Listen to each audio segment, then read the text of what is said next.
Halo semuanya, selamat datang di segmen analisa. Sekarang kita update kembali terkait dengan update terbaru ya, perempuan yang kuat, seorang ibu, dua orang anak, Imelda Savitri berusia 33 tahun, asal Aceh. Yang kemarin kan kita sudah tahu nih, banyak sekali masyarakat yang begitu simpati dengan Imelda Savitri. Lantas bagaimana kelanjutannya? Apakah sudah banyak orang yang membantu? Apakah juga mantan suaminya yang di bulan Agustus lalu, tepatnya tanggal 15, itu diangkat sebagai pegawai pemerintah dengan perjanjian kerja atau P3K, apakah masih bekerja sebagai Satpol PP di Aceh Singkil atau tidak? Nah, ini yang menjadi perdebatan apakah sudah diberhentikan atau enggak. Kalau aku lihat dari keterangan terbaru, ini ada dari reaksi pemerintahannya, teman-teman. Pertama, aku lihat adalah dari Iskandar Usman Al-Farlaki, Bupati Aceh Timur, yang mendatangi rumah orang tua Imelda Savitri.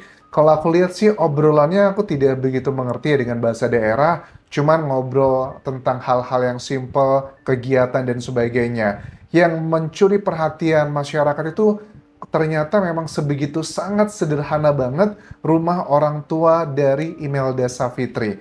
Apakah ini menjadi salah satu alasan pengakuan Imelda itu bahwa pernikahannya di tahun 2020 dengan sang mantan itu tidak disetujui oleh mertua? Alasannya apakah karena masalah ekonomi? Karena kalau aku lihat dari akun sosial medianya Imelda ya, foto-foto pernikahannya dulu kategorinya terlihat cukup wow ya, jauh sekali dengan kondisi di rumah kontrakannya. Kalau kita lihat di video yang viral kan, dia pamitan dengan para tetangga, rumah kontrakannya, mohon maaf ya, sangat sederhana sekali, sangat berbeda pada saat momentum pernikahan. That's another story, cuma kita pengen tahu aja flashbacknya seperti apa, karena Imelda ini kan juga menjadi salah satu tulang punggung keluarga. Dia bekerja sebagai penjual sayuran di pasar tradisional dan juga jualan gorengan.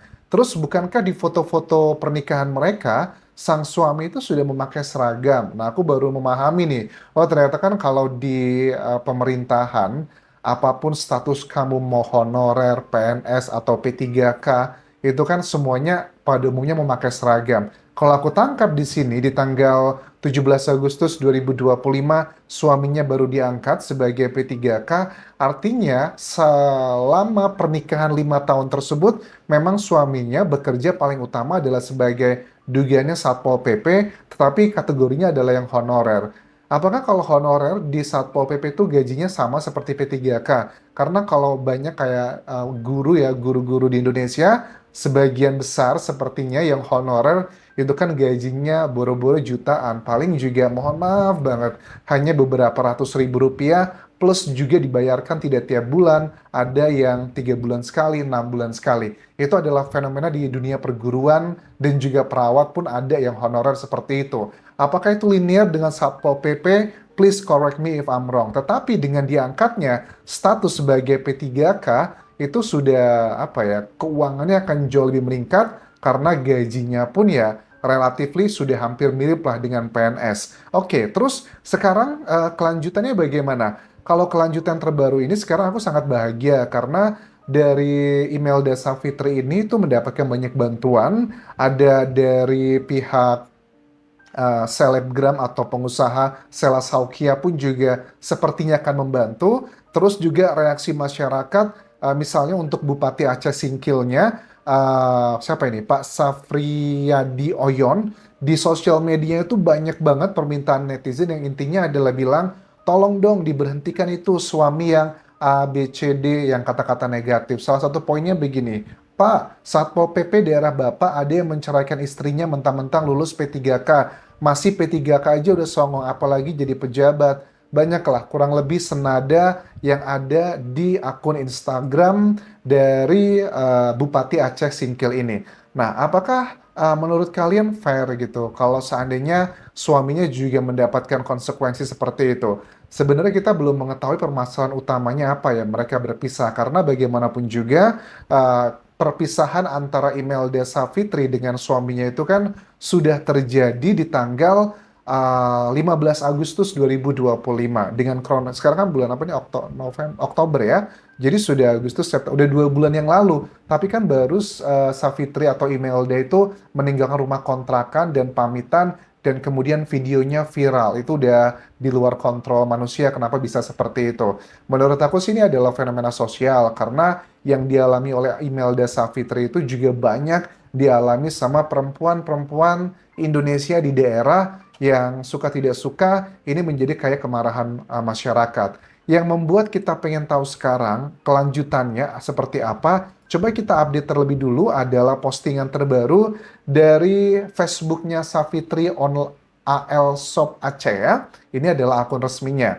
Jadi saat ini anak saya sedang sakit. Mohon maaf sekira saya lama merespon atau tidak membalas komentar dan telepon. Tapi saya akan usahakan untuk merespon. Saya Melda Savitri. Oh, namanya Melda, bukan Imelda. Melda Savitri siap kapanpun jika diadakan mediasi untuk membuktikan siapa salah dan siapa benar. Doakan anak saya cepat sembuh, amin. Mediasi. Mungkin mediasi ini bukan, nggak tahu sih apakah mediasi ini mau balik lagi, karena apakah pernikahan antara kedua individu ini dilakukan secara agama doang atau negara kedua-duanya. Karena kalau seandainya pernikahan mereka cuma, mohon maaf, pernikahan siri gitu, ya kayaknya nggak butuh apa surat-surat resmi dan sebagainya. Tapi kalau pernikahannya memang ada secara tercatat di KUA, secara resmi, secara negara, ya untuk mengurus perceraian kan juga ada butuh proses, apalagi juga Imelda Savitri masih 33 tahun, dia mungkin siapa tahu nanti akan berumah tangga, begitupun juga mantannya. Itu kan kalau menikah lagi butuh surat cerai teman-teman, jadi nggak bisa serta-merta begitu aja. Lagi sakit, semoga cepat sembuh buat kedua buah hatinya. Dan berikutnya ada lagi yang disampaikan dari sosial medianya adalah begini. Ini terkait dengan penampilan. Memang kalau aku lihat di sosial medianya, apalagi waktu pernikahan, Melda Savitri ini memang kelihatan cantik banget ya. Namanya juga nikah kan ya, mungkin make up, pencahayaan dan sebagainya. Sangat jauh berbeda dengan keseharian pada saat dia di rumah ataupun juga lagi di pasar. Dia menuliskan status begini, jika penampilanku membuat kamu jijik dan hilang selera, mau gimana lah. Kita untuk makan saja masih serba kekurangan. Ada hal yang lebih penting untuk kita utamakan. Dulu kamu sendiri yang bilang, aku tetap cantik walaupun tanpa bedak. Namun aku percaya denganmu, biarpun tidak secantik dulu, namun akulah yang menemanimu di kala susah. Oke, ya begitulah ya. Lidah tak bertulang teman-teman. Lanjut lagi. Status terbaru dari Savitri ini adalah Allahu Akbar, ya Allah, terima kasih Engkau pertemukan saya dengan orang-orang yang baik, yang peduli dengan saya dan anak saya. Saya siap untuk dimintai keterangan apapun, dan saya mohon keadilan untuk saya dan anak saya. Terus, sejahat apapun aku dan terzolimi apapun aku, tetap sebelum aku pulang ke Aceh Selatan membawa anak-anak, aku datangi mamamu dan ayahmu, dan aku rela meminta maaf duluan. Apapun ceritanya, mereka tetap orang tua. Walaupun setelah aku minta maaf, satu pun dari kalian tidak ada yang melihat kami pergi. Kami pergi dibantu sama tetangga-tetangga yang baik, sedangkan kalian tidak peduli dan tidak ada rasa belas kasihan sedikit pun dengan anak-anakku. Nah, kalau aku lihat dari berita, mantan suami Melda Savitri ini kan Satpol PP di Aceh Singkil, dan dia pun tinggalnya di Aceh Singkil, kemudian dia pulang ke kampung halamannya di Aceh Selatan ya. Itu yang ngebuat aku berpikir bahwa pada saat aku pikir bahwa dia membawa anaknya tanpa sepengetahuan ayahnya atau keluarga ayahnya, tapi kan ternyata sudah pamitan, sudah memberitahu, tapi tidak ada ya saying goodbye dan sebagainya. At least kan ada dua buah hati di situ ya. Entah apa yang membuat keluarga dari mantannya Savitri ini sepertinya begitu enggan dan marah banget sama Savitri. Kadang ya mohon maaf ya, orang itu kalau di daerah ya, sebagian orang ya, apakah ini berhubungan dengan keluarganya atau enggak, karena aku juga berasal dari Lampung, dari level juga dulunya keluarga yang sangat sederhana, pada umumnya kalau kita itu kategorinya adalah mohon maaf miskin gitu ya, kita tuh kayaknya salah mulu di mata orang lain. Kalau kita itu miskin, Pokoknya bernafas aja kayaknya salah, orang tuh jijik sama kita. Apakah ini menjadi salah satu alasan karena Savitri berasal dari keluarga yang sangat sederhana, makanya dia tidak dihargai? Salah satu hal yang Savitri pernah ceritakan di sejumlah media bahwa mertuanya ini marah gitu ya, kecewa dengan Savitri karena anaknya itu dikategorikan dijadiin babu sama dia. Katanya suaminya itu disuruh nyuci piring, nyapu, mengurusi pekerjaan rumah, yang menurut ibunya itu nggak pantas dilakukan oleh seorang suami. Ini versi dari Savitri atau Imelda Savitri ini. Menurut aku kita harus sudah mulai terbuka ya. Dalam agama Islam pun kita tahu bedanya nature sama nurture gitu loh. Mana yang memang menjadi kodratnya wanita. Kodratnya wanita itu kan cuma melahirkan dan menyusui, sementara menyapu, menyuci, memasak, laki-laki pun juga harus bisa. Yang membedakan wanita dan laki-laki kan cuma itu doang sebenarnya. Terus juga boleh-boleh aja seorang laki-laki itu punya peraturan di rumah tangganya. Pokoknya saya nggak mau nyuci, saya nggak mau mengerjakan pekerjaan rumah tangga. Tapi ya ada timbal baliknya, misalnya, oke, saya akan kasih biaya untuk kehidupan kita satu keluarga plus uang nafkahnya. Tapi kan tidak seperti itu.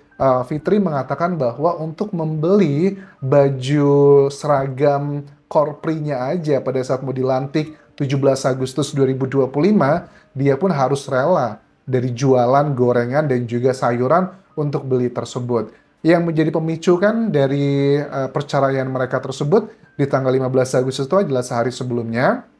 Pada saat itu, Savitri itu dimarahin gara-gara pada saat suaminya pulang, itu nggak ada lauk atau nggak ada makanan yang selera lah gitu. Kemudian suaminya itu ngomel, dibales sama Savitri karena dia juga capek. Akhirnya suaminya pergi main sama teman-temannya. Pas dia pulang lagi ke rumah, Savitrinya tambah ngomel dan laki-lakinya juga sama-sama ngomel. Dan sang mantan suami itu mengambil baju, bawa motornya, habis itu pulang. Dan di saat itu juga dia menjatuhkan talak kepada Savitri. Ya sudah, sampailah akhirnya di 2 bulanan berikutnya, di bulan Oktober ini, Savitri pamitan untuk pulang ke Aceh Selatan, ke kampung halamannya. Tapi senangnya sekarang aku dengar dari media, Savitri itu sedang menuju ke Banda Aceh, ketemu dengan pengusaha Sela Saukia, which is very good, katanya akan dibantu untuk memberikan modal, plus juga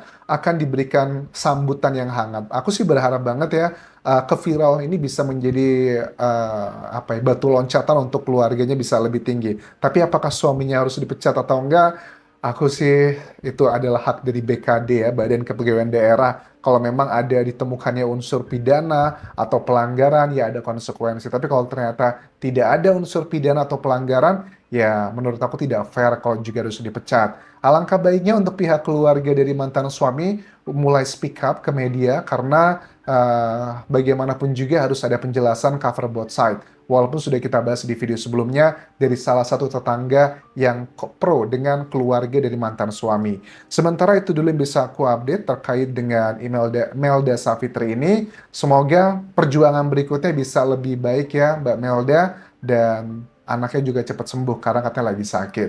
Sampai jumpa lagi di video berikutnya. Tinggalkan like dan juga komen. Subscribe channel YouTube ini, follow Instagram, Facebook pageku, dan juga akun TikTok di Anjasa Semara. Sampai jumpa.